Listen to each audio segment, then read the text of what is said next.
Il y a 25 ans exactement, le 2 août 1998, débutait la Deuxième Guerre du Congo. C'est le second conflit le plus meurtrier du monde après la Deuxième Guerre mondiale. Le conflit qui a vu la systématisation de l'utilisation du viol comme arme de guerre.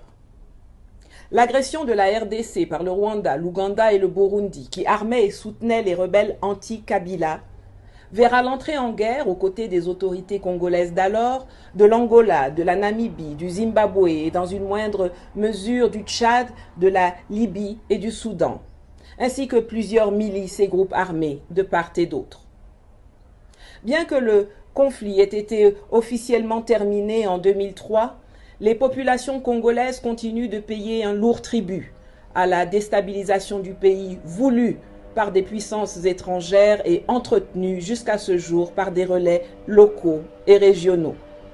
Pourra-t-on oublier, pour n'en citer qu'une poignée, le massacre de Kasika en août 1998, 1000 morts, le massacre de Makobola en décembre 1998, 700 morts, le massacre de Katogota en mai 2000, 375 morts, le massacre de Kipupu en juillet 2020, 200 morts, le massacre de Kicheche en novembre 2022, 170 morts. Des milliers de victimes qui s'ajoutent aux 5,5 millions de morts de la Deuxième Guerre du Congo, qui se greffent aux 10 millions massacrés par le roi belge Léopold II pendant l'esclavage et la colonisation.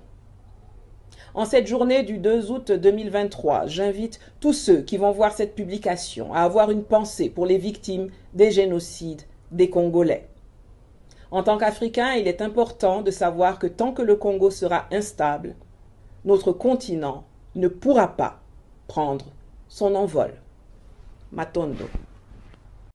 Il y a 25 ans exactement, le